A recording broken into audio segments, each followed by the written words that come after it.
नमस्कार दोस्त, आपका स्वागत है रेडियो द्वारका में और हमारे कार्यक्रम रिटायरमेंट के बाद में। आज मेरे साथ शालू श्रीवास्तव जी हैं। शालू जी फाउंडर हैं कलांगन फाउंडेशन की, जो कि एक डांस स्कूल है और खुद ये कथक सिखाती हैं, कथक की डांसर हैं। शालू जी, आपका बहुत बहुत स्वागत है। बहुत बहुत धन्यवाद। शालू जी, रिटायरमेंट एक ऐसा शब्द है जनरली जिसके बारे में हम डिस्कस नहीं करना चाहते, बट बहुत ज़रूरी है। आपने कभी सोचा है कि हालांकि आप अपना काम कर रही हैं, स्वयं चलाती हैं इस इंस्टीट्यूट को, कभी सोचा है आपने कि रिटायर होने के बाद आप क्या करेंगी? जैसे रिटायरमेंट शब्द से ही लगता है कि आप कहीं जॉब कर रहे हो और आप जब उस जॉब से जब आपकी सेवा की समाप्त हो जाती है तब आप रिटायर्ड होकर आप घर में बैठते हो। उसके बाद फिर आपकी मर्ज़ी कि आपको आगे कुछ काम और करना चाहते हैं या आपको आराम करना है या जो भी करना है। तो क्योंकि मैं किसी जॉब में नहीं हूँ, अपना काम कर रही हूँ और ये मेरा मेरी खुद की हॉबी वाला काम ही है, तो मैंने ऐसा कुछ प्लान नहीं करा। लेकिन हाँ, जैसे कि सभी सोचते हैं कि आप कोई भी काम एक एज तक ही उसको बखूबी निभा सकते हैं, उसके बाद धीरे धीरे क्योंकि आपका शायद शरीर उतना साथ नहीं देता है तो आप उतना काम नहीं कर सकते हैं। तो जैसे मैंने भी सोचा हुआ है कि जैसे अभी मैं परफॉर्मर भी हूँ, परफॉर्म भी करती हूँ, लेकिन जब मेरी ज़्यादा एज हो जाएगी तो शायद उतना मैं परफॉर्म नहीं कर पाऊँगी।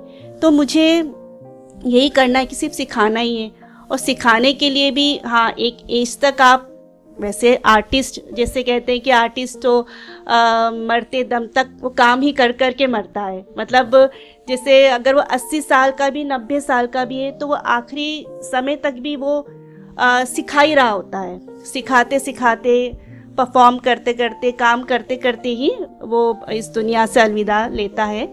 तो मैंने भी ये सोचा हुआ कि हाँ, जब तक मैं हूँ तब तक मैं इसको सिखाऊंगी। लेकिन आगे मालूम नहीं आपका हेल्थ कितना साथ देगा। तो और अर्निंग भी बहुत ज़रूरी है कि जब तक आप हो, आपको एक अर्निंग तो चाहिए ही एक जीवन चलाने के लिए। तो मैंने जो अपना स्कूल ये ओपन किया हुआ है, तो इसी के सहारे ही मैं सोचती हूँ कि अपने आगे मेरा जो जीवन चले। जब तक मैं इसको कर रही हूँ, मैं खुद फिज़िकली आकर सिखा रही हूँ, बच्चों को सिखाऊंगी। जब तक नहीं हो पाएगा तो टीचर्स रख लूँगी जो इन बच्चों को ट्रेनिंग देंगे, इनको सिखाएंगे। तो मेरा सोर्स ऑफ अर्निंग तो ये रहेगा ही।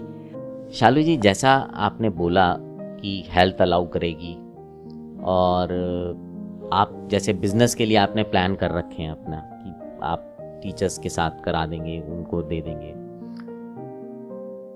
क्या आपने कभी सोचा है कि थोड़ा सा उस समय के लिए जब आप खुद अर्न नहीं कर पा रही होंगी, खुद परफॉर्म नहीं कर पा रही होंगी, उम्र बढ़ती है तो शरीर देखिए किसी का भी हो थोड़ा थोड़ा तो क्षीण होता जाता है, उस समय आपने सोचा है कि उस समय के लिए कुछ पैसे सेव करूं क्योंकि पैसे की ज़रूरत होगी? आपने ये भी बोला कि पैसे ज़रूरी होंगे, ऐसा कुछ सोच के चल रहे हैं? देखिए, बहुत ज़्यादा सेविंग नहीं, लेकिन हाँ, थोड़ा बहुत सेविंग तो सब करके ही चलते हैं। तो थोड़ा बहुत मैं कर रही हूँ। बाकी मेरे हस्बैंड ने जो भी है उन्होंने मतलब इंश्योरेंस वगैरह उन्होंने कराए हुए हैं, म्यूचुअल फंड्स और ये सब में इन्वेस्ट उन्होंने किया हुआ है। तो ये सब थोड़ा बहुत तो हम लेके चल ही रहे हैं कि आगे अगर हम लोग की किसी को भी हेल्थ में या कुछ भी ऐसे कुछ इशू होते हैं तो मतलब हमको किसी के भी आगे हाथ नहीं फैलाना पड़े। तो ये सब तो हम थोड़ा प्लानिंग करके चल रहे हैं और मुझे लगता है सभी को ये सब सोच के आगे का फ्यूचर का सबको प्लानिंग के साथ में चलना चाहिए, क्योंकि यू नेवर नो कल क्या आपके साथ हो, है ना। चलिए, कोविड ने हम सबको सिखा दिया कि कल हमारे साथ कुछ भी हो सकता है। अच्छा शालू जी, जैसे आपने बोला हस्बैंड फाइनेंशियल प्लानिंग्स कर रहे हैं और आप उनके साथ मिलके, आपकी जानकारी में भी ये सब चीज़ें, मेडिक्लेम एक होता है हेल्थ इंश्योरेंस, उसका भी बारे में आपने सुना? हाँ, सुना है। और मेरे हस्बैंड ने शायद किए भी हुए हैं और उनको कुछ ऑफिस से शायद ये सब कुछ मिलते हैं बेनिफिट्स, तो उन्होंने लिए हुए हैं। और हाँ, ऑब्वियसली उन्होंने काफ़ी कुछ सोच के, मतलब फैमिली के लिए उन्होंने ऑलरेडी किया हुआ है।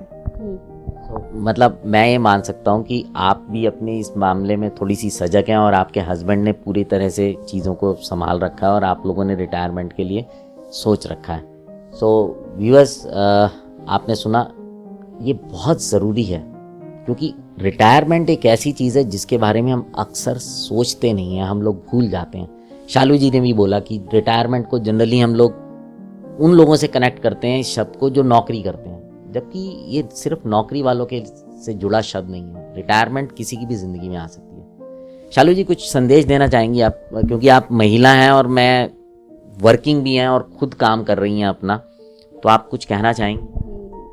बस मैं यही कहना चाहूँगी कि सबसे पहले तो हर इंसान को अपनी हेल्थ का ध्यान खुद ही रखना है, क्योंकि जितना ध्यान आप खुद रख सकते हैं अपना, और कोई नहीं रख सकता।